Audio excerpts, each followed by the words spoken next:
عید کی خوشی ہم کیوں مناتے ہیں؟ پہلے میں یہ تھوڑا سا واضح کر دوں کہ رمضان کا مہینہ اللہ نے پورا ایک ہمارے لیے خوشی کا مہینہ بنایا ہے، جس میں اللہ کی جنت کے دروازے کھول دیے جاتے ہیں، جہنم کے بند کر دیے جاتے ہیں، شیطان قید کر لیے جاتے ہیں، جنت کو روزانہ سجایا جاتا ہے، اللہ کا عرش پہلے آسمان پہ آ جاتا ہے، اللہ کی طرف سے اعلان ہو رہا ہوتا ہے، کوئی بخشش چاہنے والا، کوئی حاجت مانگنے والا، فرض 70 فرضوں کے برابر ہو جاتا ہے اور نفل فرض کے برابر ہو جاتا ہے، اور نفل اور فرض کا فرق اتنا بڑا ہے کہ قیامت تک 2 رکعت نفل پڑھتا رہے تو فرض رکعت کے ایک سجدے کے برابر نہیں، اور اس میں جو مر جاتے ہیں اہل ایمان ان کا حساب نہیں ہوتا، ان کو قبر میں منکر نکیر نہیں آتے، اللہ تعالیٰ ان کو معاف فرما دیتا ہے۔ اس طرح 29 دن رات یہ سلسلہ چلتا ہے، اور آخری رات پھر اللہ تعالیٰ اعلان فرماتے ہیں کہ میرے بندوں نے رات کو قیام کیا، یعنی تراویح کی نماز پڑھی، دن میں روزہ رکھا، تو میں نے اس پر ان سب کی بخشش فرما دی۔ تو اس خوشی میں پھر ہم سب مل کر اللہ کی بارگاہ میں شکرانے کے مل کر 2 نفل ادا کرتے ہیں اور اللہ کا شکر ادا کرتے ہیں کہ یا اللہ تیرا شکر ہے تو نے ہمارے گناہوں کو معاف فرمایا، جہنم کو ہم پہ حرام کیا، جنت کو ہم پہ واجب کیا۔ اصل تو عید کی خوشی کی یہ وجہ ہے۔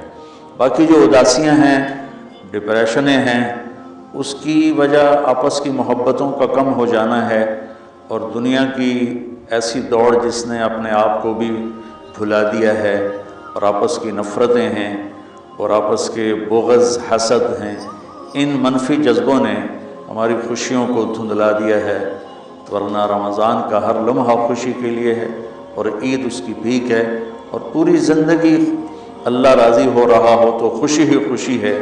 ہمیں اپنے ملک سے، اپنی نسل سے آپس کی نفرتیں، حسد، بغض یہ مٹانے ہوں گے، تب جا کر ہمیں حقیقی خوشیاں حاصل ہوں گی۔ آپ عید کے لیے غسل فرماتے تھے اور اپنے کپڑوں میں سے اچھے کپڑے منتخب فرماتے تھے، اور فجر کی نماز کے بعد آپ اشراق نہیں پڑھتے تھے اس دن، باقی آپ کی ساری زندگی کا معمول تھا کہ فجر کے بعد آپ اشراق پڑھتے تھے، لیکن اس دن آپ اشراق نہیں پڑھتے تھے، غسل فرما کے پھر کچھ کھا کے، کوئی میٹھی چیز، کھجور ہی عام طور پر ہوتی تھی، کھجور کھا کے پھر آپ عیدگاہ کی طرف تشریف لے جاتے تھے، اور پہلے نماز پڑھاتے تھے، پھر خطبہ ہوتا تھا، اور اس کے بعد جس راستے سے آپ جاتے تھے اس راستے کو چھوڑ کر پھر اور راستے سے گھر واپس آتے تھے، پھر وفود سے ملاقات کرتے تھے، سرداروں سے، صحابہ سے ملاقات کرتے تھے، اس میں کچھ کھانوں کا اہتمام بھی ہوتا تھا۔ اس طرح ایک عام روٹین کی عید ہوتی تھی آپ کی، ملاقاتیں کرنا، کھانوں میں جانا اور اچھے کپڑے پہننا، سب کو خوشی سے ملنا، یہ عید الفطر پر آپ کا یہ معمول تھا۔ اسلام جاوید بھائی 2 چیزوں کا مجموعہ ہے، ایک اللہ کا حق ہے جو عبادات کی شکل میں ہے، اور ایک اللہ کے بندوں کا حق ہے جو اخلاقیات اور معاملات اور معاشرت کی شکل میں ہے۔ یہ دونوں کمپلسری پیپر ہیں، دونوں لازمی پیپر ہیں، ان دونوں میں پاس ہونا ضروری ہے۔ میری نماز اچھی ہے لیکن میری دکان پہ جھوٹ ہے تو نماز اس جھوٹ کی کمی کو پورا نہیں کر سکے گی۔ میری دکان پہ سچ ہے لیکن میں نماز نہیں پڑھتا تو میرا یہ سچ بولنا میرے نماز کی کمی کو پورا نہیں کر سکتا۔ اللہ کے نبی نے دنیا سے جاتے ہوئے 2 لفظوں میں سارا دین بتا دیا تھا۔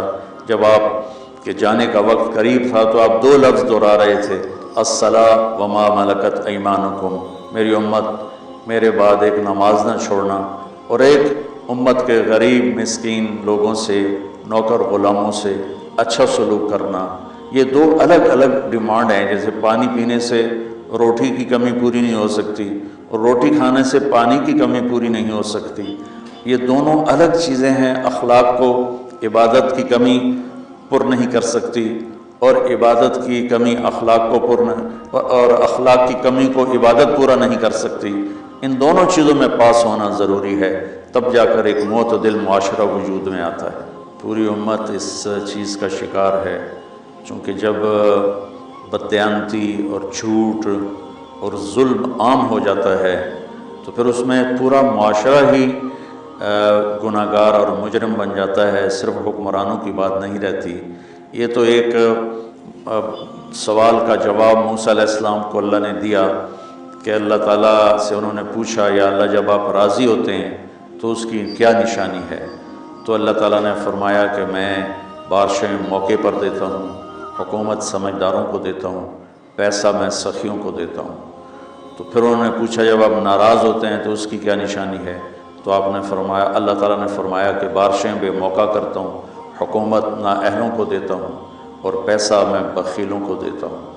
تو جب معاشرے میں عمومی بگاڑ پیدا ہوتا ہے تو اس کا اثر پھر اس شکل میں ظاہر ہوتا ہے، کبھی کسی اور شکل میں ظاہر ہوتا ہے۔ اس چیز کے مجرم نہ صرف حکمران ہیں، نہ صرف بخیل لوگ ہیں، بلکہ تمام طبقات امت کی اجتماعی کوتاہی میں یہ حالات اللہ کی طرف سے پیدا ہوتے ہیں۔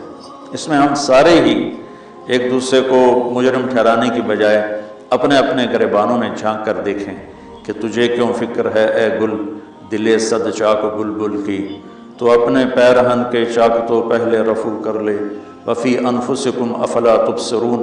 ہر آدمی اپنے عیب دیکھے، اپنی کمیاں دیکھے اور انہیں دور کرنے کی وہ کوشش کرے، تو پھر ایک خوبصورت معاشرہ تشکیل پا سکتا ہے۔ کہ میں اس عید کے خوشی کے موقع پر اپنی قوم سے ہاتھ جوڑ کے اپیل کروں گا کہ جھوٹ بولنا چھوڑ دیں، دھوکہ دینا چھوڑ دیں اور ظلم کرنا چھوڑ دیں۔ مذہبی نفرت نے ہمیں تباہ کر دیا، سیاسی نفرت نے ہمیں تباہ کر دیا، صوبائی قومی نفرت نے ہمیں تباہ کر دیا، آپس کی رنجشوں کی نفرت نے ہمیں تباہ کر دیا۔ میں ساری قوم کے سامنے جھولی پھیلا کر چاروں صوبوں کے رہنے والوں سے اور ہر مکتب فکر سے متعلق اہل ایمان سے یہ درخواست کرتا ہوں کہ آئیں ہم سچائی کو اپنا ساتھی بنائیں اور دیانتداری سے اپنے آپ کو آراستہ کریں اور انصاف کا ساتھ دیں، نہ ظالم بنیں نہ ظالم کا ساتھ دیں۔ ایک حدیث سنا کے بات ختم کرتے ہیں۔ میرے نبی وضو فرما رہے تھے تو صحابہ آپ کے وضو کا پانی گرنے نہیں دے رہے تھے، نیچے سے لے کر کوئی پی رہا تھا، کوئی منہ پہ مل رہا تھا۔ تو آپ نے فرمایا ما یحملکم علی ھذا، یہ کیا کر رہے ہو؟ وہ کہنے لگے یا رسول اللہ، اللہ اس کے رسول کی محبت میں کر رہے ہیں۔ تو آپ نے فرمایا میں تمہیں بتاتا ہوں اللہ اس کے رسول سے محبت کرنے والا کون ہوتا ہے۔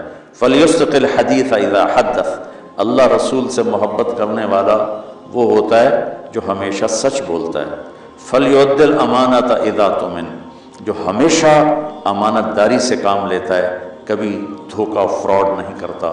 فلیحسن جوار من جاورہ، اور جو ہمیشہ اپنے پڑوسیوں کے ساتھ اچھا سلوک کرتا ہے، پڑوسی اپنے ہوں، غیر ہوں، مسلم ہوں، نان مسلم ہوں، وہ ان کے ساتھ اچھا سلوک کرتا ہے۔ یہ تین نشانیاں ہیں عشق رسول کی۔ یہ تین باتیں میری قوم اپنا لے تو یہ اندھیرے اجالوں میں انشاءاللہ تبدیل ہو جائیں گی۔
امید تو کبھی چھوڑنی نہیں چاہیے۔ جیسے دیکھیں مریض کے ساتھ ڈاکٹر آخری حد تک جان مارتا ہے، اس کی جان بچانے کی کوشش کرتا ہے، پھر باقی جس کے نصیب میں موت ہوتی ہے وہ مر جاتا ہے، لیکن ڈاکٹر کبھی بھی اس وجہ سے نہیں چھوڑ دیتا کہ یہ مر جائے گا۔ تو ہم اللہ کی رحمت سے بالکل نا امید نہ ہوں، مایوس نہ ہوں۔ مجھے اللہ کی ذات سے بہت امید ہے۔ ہمارا جو اس وقت قائد ہے، اسے سیاسی بیان نہ سمجھا جائے اللہ کے واسطے، میں ایک پاکستان کا شہری ہونے کی حیثیت سے اپنا تجزیہ پیش کر رہا ہوں، غلط بھی ہو سکتا ہے، صحیح بھی ہو سکتا ہے۔ وہ بہت مخلص محنتی آدمی ہے، تو مجھے اللہ کی ذات سے امید ہے اگر ہم سب مل کر ساتھ دیں سچائی کا، دیانتداری کا، انصاف کا، اور آپس کی نفرتوں کو مٹا دیں، تو انشاءاللہ ضرور صبح ہوگی۔ کوئی وجہ ہی نہیں کہ صبح نہ ہو۔